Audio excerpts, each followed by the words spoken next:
Got it. My name is Sam Kerwin. We have the Phoenix Herpetological Sanctuary in Phoenix, Arizona. And what is it exactly that you do here? So I am the, I guess, officially toxicology intern. I guess I would be more appropriately titled as a toxinology intern. I started volunteering here when I was about 15 years old.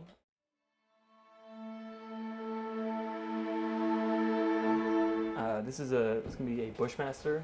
This is Lachesis melanocephala, black-headed bushmaster.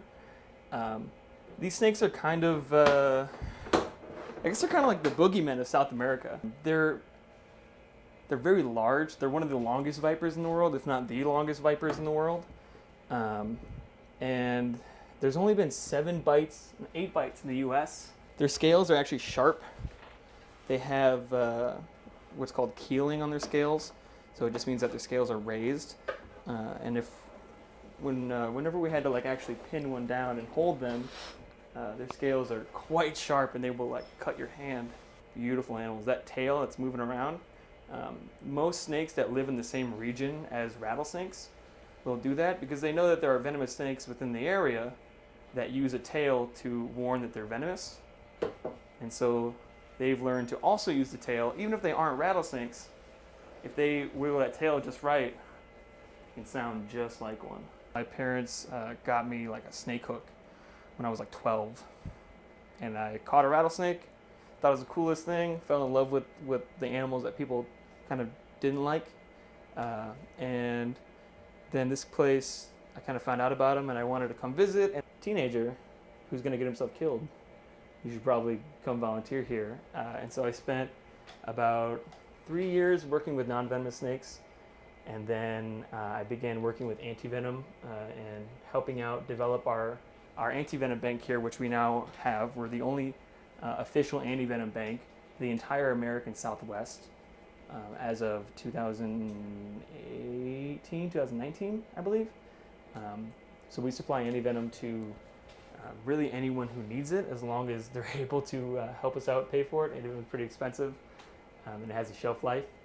The Malayan pit vipers, for example, are a species of Eastern Asian snake, and they actually use their venom as a blood thinner, right? For people that are prone to blood clots and people going in for, for a variety of different procedures. So that's a big medicine that's being used for that right now.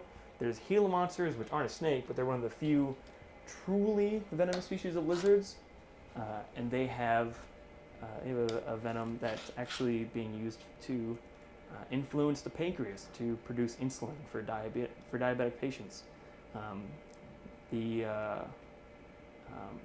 copperheads in the United States, Achistrodon contortrix, they were being used for a medicine called contrastatin, which is actually a breast cancer treatment for a while back.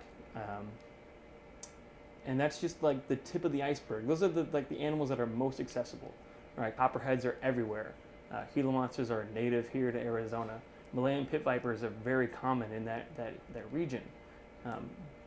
But for example, this animal right here, there's so little that we know about their venom, and they're such a secluded species, and not really many people have them. It's well, if those are the tip of the iceberg, the animals most accessible, then what could we do with this animal that we've hardly touched, right? And this is just one of 700 species of venomous in the Americas. So what school were you just accepted into? I was just accepted into the University of Northern Colorado at the Dr. Stephen McKessie Venom Analysis Lab up there for my master's program. So I'll be starting that in a couple weeks, actually. So that's quite exciting. Yeah, I'm very, very stoked. And where do you see that taking you in the future?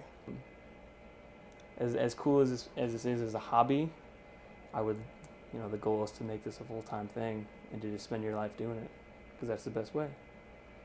Awesome. Yeah. Thank you for your time and the knowledge that you shared. Thank you very much. And I'm sure the Vexit community, we're hoping that you go far in life. Thank you.